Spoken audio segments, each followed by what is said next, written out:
خلقنا الانسان فی کبد، بے شک ہم نے انسان کو بڑی مشقت میں پیدا کیا ہے۔ سورہ انشقاق کے اندر بھی اس طرح کی آیات آئی تھی، میں نے ڈیٹیل گفتگو کی تھی کہ ہر شخص مشقت میں پیدا کیا گیا ہے، پیدائش سے لے کے مرتے دم تک انسان مشقت میں، خصوصاً جب وہ جوانی کی عمر میں قدم رکھتا ہے تو مشقت میں اضافہ ہو جاتا ہے، اور وقت کے ساتھ ساتھ انسان پہ برا وقت ہی آتا ہے، اچھا وقت نہیں آتا۔ انسان کی مصروفیات بڑھ جاتی ہیں، انسان کی تگ و دو بڑھ جاتی ہے، اولاد کی تربیت کا معاملہ، ان کے رزق کا بندوبست کرنا، ظاہر ہے اللہ نے اسباب کے ساتھ چیزوں کو جوڑا ہوا ہے، تو پوری زندگی انسان مشقت کاٹتا رہتا ہے۔ لیکن کامیاب ہیں وہ لوگ جن کی یہ مشقت اللہ کے لیے ہوتی ہے، چاہے وہ اپنے بیوی بچوں کے لیے بھی کر رہے ہیں، لیکن خدا ٹاپ پرائرٹی رہے، اللہ کو ترجیح اول مانے۔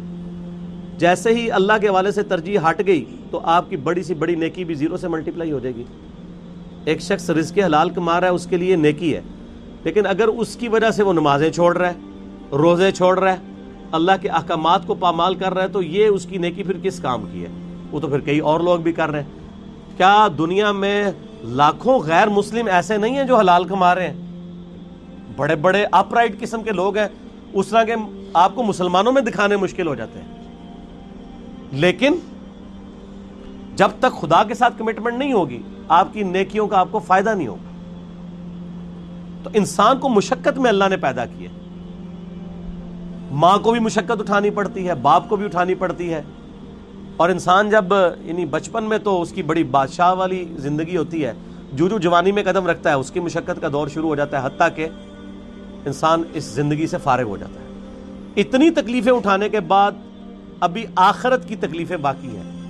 اگر کسی نے دنیا میں اللہ کی مرضی کی زندگی گزاری تو اس کی یہ مشقت عارضی ہے، ہمیشہ کی کامیابیاں اس کا مقدر ہے، اور اگر کسی نے دنیا اپنی مرضی کی گزاری تو یہاں پہ کتنی عیاشی کر لے گا، وہ الٹیمیٹلی مر کے ہمیشہ کی زندگی میں اللہ تعالیٰ کے حضور اسے ناکامی کا سامنا کرنا پڑے گا، اور ہمیشہ کی مشقتیں، ذلت اور عذاب اس کا مقدر ہونے والی ہیں، وَلِعَوْذُ بِاللَّهِ تعالی۔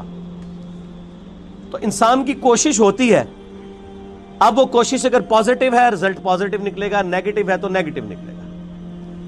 اسی کا ذکر اب آگے آ رہا ہے، أَيَحْسَبُ أَن لَّن يَقْدِرَ عَلَيْهِ أَحَدٌ، کیا انسان یہ گمان کرتا ہے کہ اس پر کسی کا بس نہیں چلے گا؟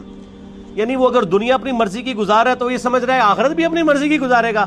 نہ، ایسا نہیں ہوگا۔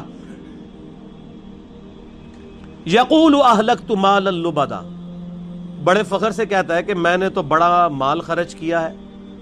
اسپیسیفکلی تو اشارہ ہے مشرکین عرب کے ان امیر لوگوں کی طرف جن کا ذکر قرآن پاک میں کئی جگہ ہے کہ وہ بڑا فخر کرتے تھے کہ ہم حرم مکہ کی جو خدمت ہے وہ ہمارے ذمہ ہے، ہم یہاں پہ حاجیوں کے اوپر جو ہے وہ خرچہ بھی کرتے ہیں، اللہ کی راہ میں لوٹاتے ہیں۔ اللہ فرماتا ہے ان اعمال کا فائدہ نہیں ہے جب تک تم اللہ کی توحید اور اس کے نبی علیہ السلام کی رسالت پر ایمان نہیں لاؤ گے، شرک سے کنارہ کشی اختیار نہیں کرو گے، تو یہ حاجیوں کے اوپر کھانا پینے کے اوپر پیسے صرف کرنا، یہ مال جو تم لگا رہے ہو اور بڑی اکڑ رہے ہو کہ اللہ کے حضور اس کا کوئی اجر ملے گا، کوئی اجر نہیں ہے اس کا۔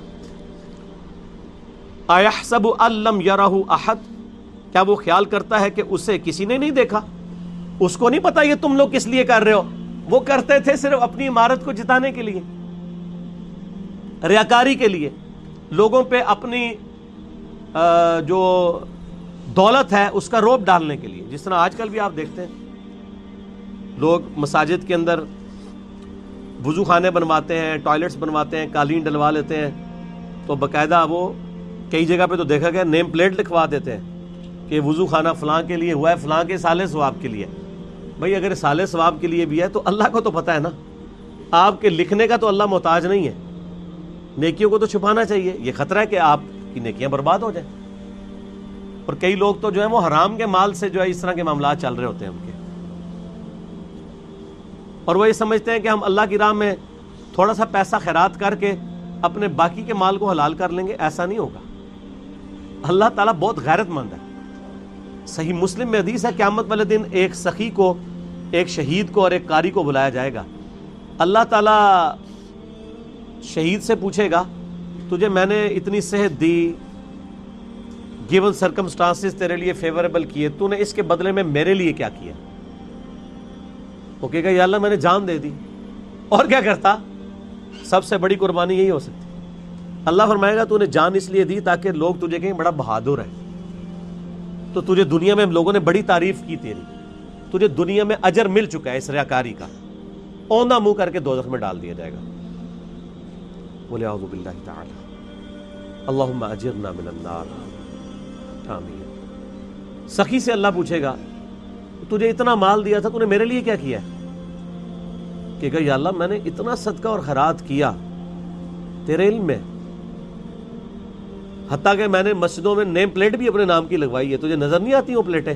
یہ میں کہہ رہا ہوں اس کی ایکسپلینیشن. اللہ فرمائے گا تو نے اس لیے سب کچھ کیا تاکہ لوگ کہیں بڑا سخی ہے, تو دنیا میں تیری بڑی تعریف ہوئی ہے. آج بھی آپ دیکھ لیں, میں نام لیے بغیر کہتا ہوں, لاکھوں کے دسترخوان روزانہ کے چلا رہے ہیں حرام کے مال کے اوپر, اور لوگ ان کی بڑی تعریف بھی کرتے ہیں. دیکھیں جی چلے جو کچھ بھی ہے غریبوں کو کھلا بھی تو رہا ہے نا. یہ کرائٹیریا دنیا میں ٹھیک ہے. یہ فرزانہ ڈاکو والا معاملہ جو ہے نا, وہ کہ بھی ایک ڈاکو وہ امیروں سے لوٹ کے غریبوں کی مدد کرتا تھا, یہ فلموں میں اچھا ہے, اللہ تعالیٰ کے لیے نہیں ہے. اللہ تو ایک کسی بھی کریٹیکل ریزن کی وجہ سے زیرو سے ملٹیپلائی کر دیتا ہے سب کچھ.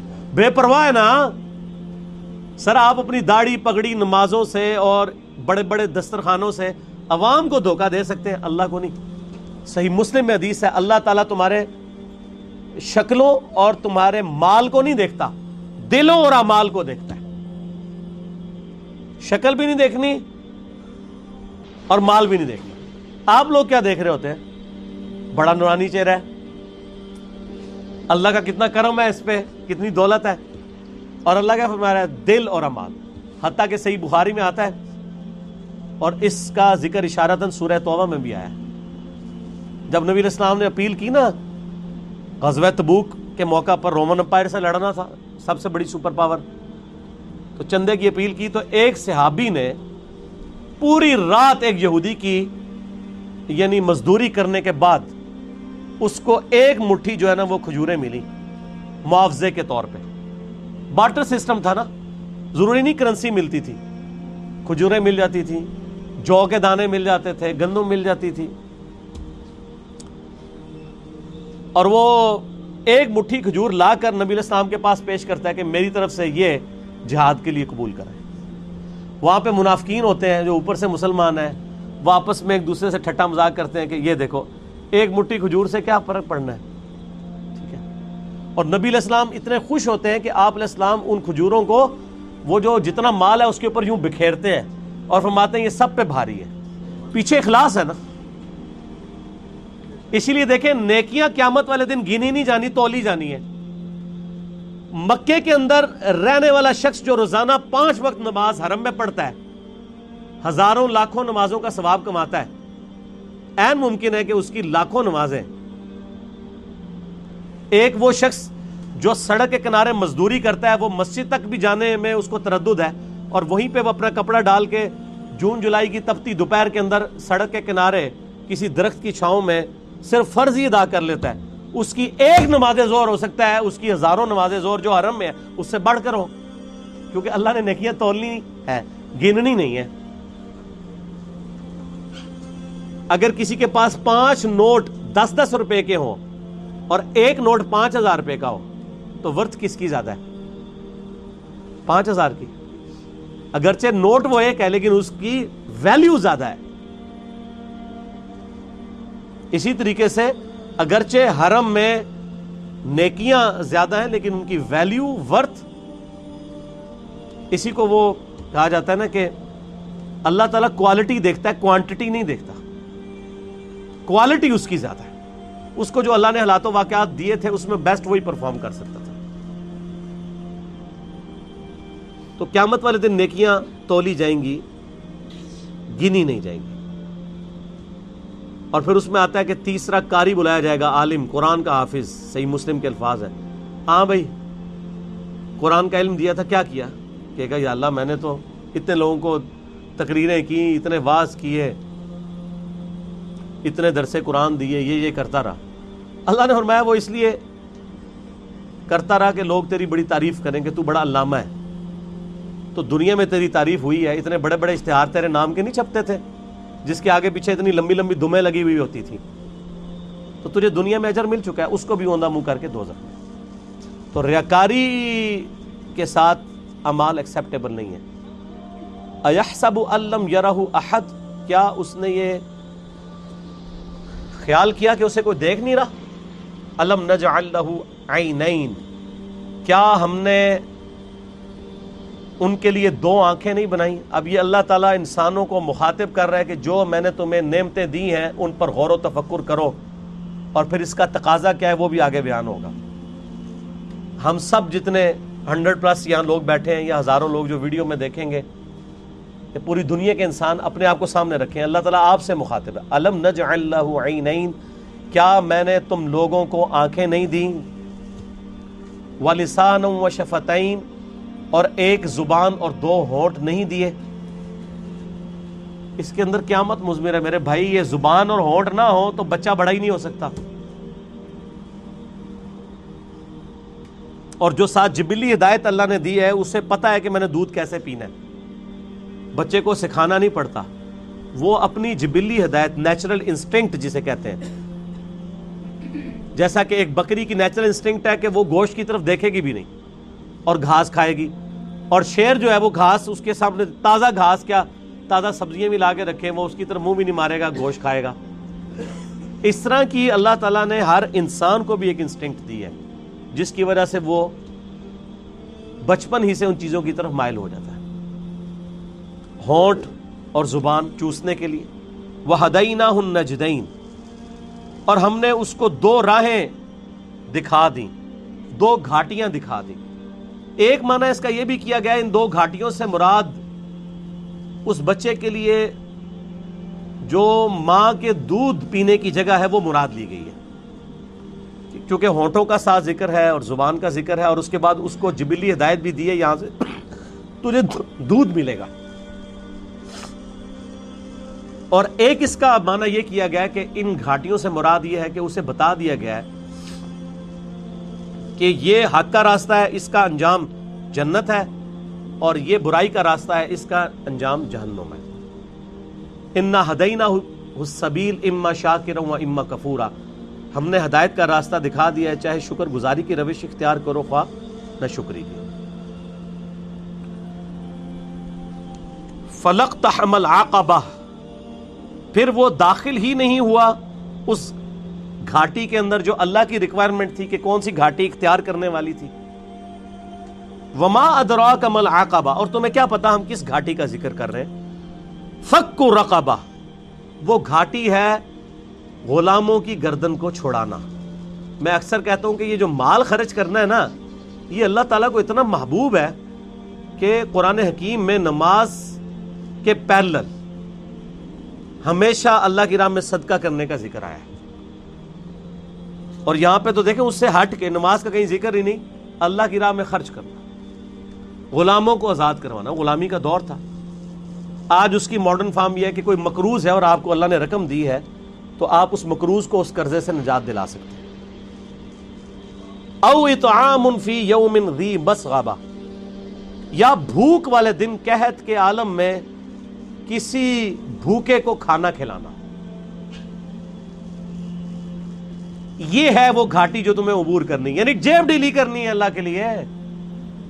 اللہ کے لیے جیب وہی ڈھیلی کرے گا جس کی یہ عقیدت ہوگی اللہ کے ساتھ, اور یہ عقیدہ وابستہ ہوگا کہ میں جو مال اللہ کی راہ میں خرچ کر رہا ہوں الٹیمیٹلی اس کا بدلہ مجھے اللہ تعالی نے آن دا ڈے آف ججمنٹ, قیامت کے دن دینا ہے. دنیا میں تو اگر آپ سے گورنمنٹ کہے کہ آج 10 روپے خرچ کرو, ہفتے بعد 1 لاکھ روپے لے لینا, تو سب لوگ کہیں گے جی ہمارے پاس تو کافی پڑے ہوئے ہیں گھر, یہ بھی لے لیں. اور لاکھ کے ساتھ ڈبل شاہ کے کئی واقعات آپ کے ملک میں نہیں آتے. اور اللہ کیا فرما رہا ہے سورہ البقرہ میں, 700 گنا تک کر کے لوٹاؤں گا, 700 گنا. اور یہ فرمایا جس کے لیے چاہوں گا اس سے بھی زیادہ اس کے لیے لوٹا دوں گا. اتنا بڑا پروفٹ تو کوئی بھی نہیں دیتا. اور اس دن جس دن کی کرنسی صرف نیکی ہے, قیامت کے دن, قرآن حکیم میں کئی جگہ آیا نا, اگر کسی شخص کو یہ اختیار دیا جائے کہ اس زمین اور اس کے مثل اور سونا پوری زمین جتنا سونا بھی خیرات کر دیا جائے تو کہے گا یا اللہ میں خیرات کرتا ہوں مجھے دوزخ سے رہائی مل جائے. تو یہاں تو اللہ تعالیٰ آپ سے اتنا بڑا سونا ڈیمانڈ نہیں کر رہا. گیون سرکمسٹانسز میں جو جتنا افورڈ کر سکتا ہے اللہ کی راہ میں خرچ کرے.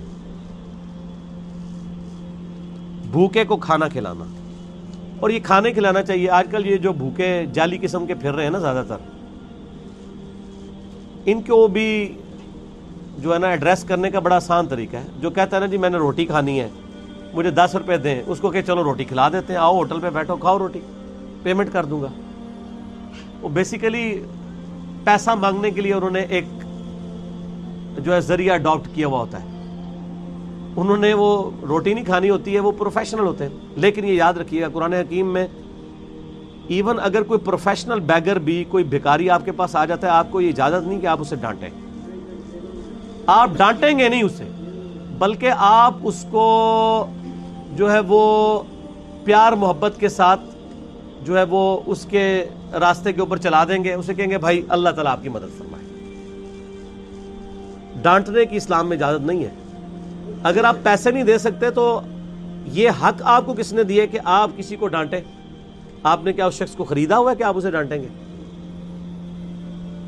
کوئی آتا ہے آپ اس کو دعا ہی دے دیں کہ اللہ تعالیٰ آپ کی اس پریشانی کو دور فرمائے. اور اگر کوئی روٹی کا طلبگار ہے اور آپ کھلا سکتے ہیں تو ہوٹل پہ اس کو لے جائیں, کھلا دیں. اور آپ دیکھیں گے اکثر لوگ ہی فارغ ہو جاتے ہیں. کئی لوگ مسجدوں میں کھڑے ہوتے ہیں, او جی جیب کٹ گئی ہے فلاں شہر جانا ہے کرایہ چاہیے. آپ ان کو اگر کہیں کہ ہاں آپ کو بس میں بٹھا دیں تو 100 میں سے شاید 2 یا 3 بندے تیار ہوں گے. تو مقصد تو ان کا جانا تھا. میں تو یہی کرتا ہوں, اگر کسی کو اس طریقے سے معاملہ ہو تو میں تو پھر اس کو بس میں بٹھا کے آتا ہوں, کنڈکٹر کو کرایہ اس کے ہاتھ میں, اور ساتھ کیا کہتا ہوں کہ اگر یہ اترے تو کرایہ تیرا, چلو اس غریب کے کام آ جائے نا. اس کو نہیں دینا جس نے 2 نمبری کی ہے, جھوٹ بولا ہے. اگر ایسا کوئی کرے تو یتیمن ذا مقربہ, یا یتیم جو کہ رشتہ دار بھی ہو اسے کھانا کھلایا جائے. او مسکینن ذا متربہ, یا مسکین جو ہے جو خاک نشین ہے, مٹی پہ بیٹھنے والے جن کے پاس جگہ بھی نہیں ہے, ان کو کھانا کھلانا, یہ اللہ تعالیٰ کے حضور نیکیوں میں سے ایک نیکی ہے.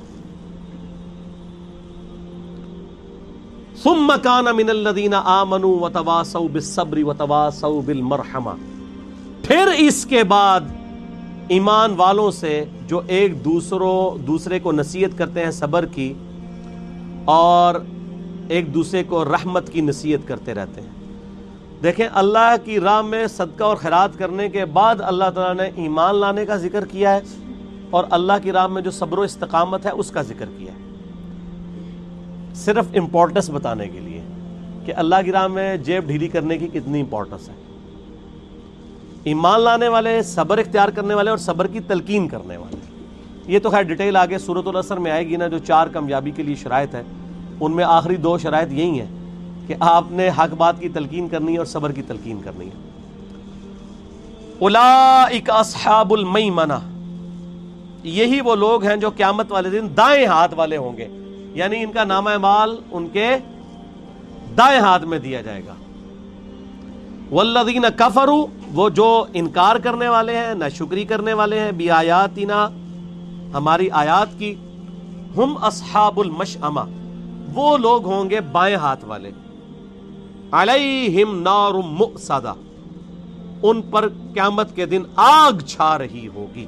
بولے اعوذ باللہ تعالی, اللہم اجرنا من النار, آمین. یہ قرآن کا اسلوب ہے کہ جب بھی اہل ایمان کا ذکر ہوتا ہے نا تو ساتھ ہی ساتھ فاسقین کا اور اہل جہنم کا بھی ذکر ہوتا ہے. اہل جنت کا ذکر ہوتا ہے تو اہل جہنم کا بھی ذکر ساتھ میں ہوتا ہے, کیونکہ دونوں چیزیں پیرلل میں ہیں. صرف یہ نہیں ہے کہ میٹھی نیند آپ کو سلا دیا جائے, تصویر کا دوسرا رخ بھی دکھایا جاتا ہے کہ بھائی بڑے معاملات سخت ہونے والے ہیں.